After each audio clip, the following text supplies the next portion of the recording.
Okay. It's a busy marketplace out there, of course. There's millions and millions of businesses, small businesses and large businesses across the globe.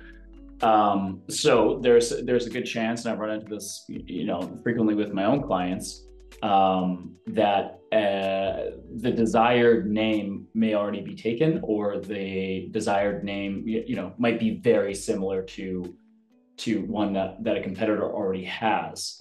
So in that circumstance, how would you approach that problem? So there's essentially two routes you would go on that one. One, if you're in a position to make that type of decision before either starting a business with a new name or changing your name in terms of how you're going to market your certain products, or even change your name, it's really worthwhile to do a quick internet search, do a search of the Canadian or the US or even European trademark databases to see if that's super simple. We can do that really quickly, or anyone can. It's publicly available. You can access those databases. The flip side of that is I often have clients that come to me, years down the road, and they're like, they want to register their trademark, but there's someone else that beat them to it. And so in that case, it's a little bit more difficult. Right. They've already put money and time into exactly developing, that's right, a brand. Yeah. They also have the reputation. You may have in fact beat them to it, many years ago, but there are all sorts of difficulties and issues when you're dealing with that. So hopefully you're in a position where you can make those decisions proactively. Sometimes you can't, though.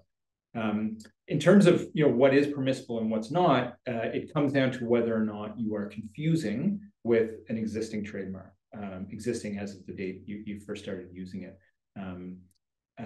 or first became entitled to use it. So in terms of a registered trademark, the Canadian Trademarks Office will they'll do an assessment of what they deem confusion.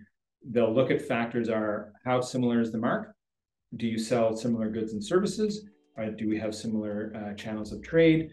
And look at what the Trademarks Act says, all surrounding circumstances, to consider whether or not that's confusing. So you could have two very similar sounding trademarks, but if you do some very different goods and services in different channels of trade, then you may still be entitled to that. And so that's sort of how we address it.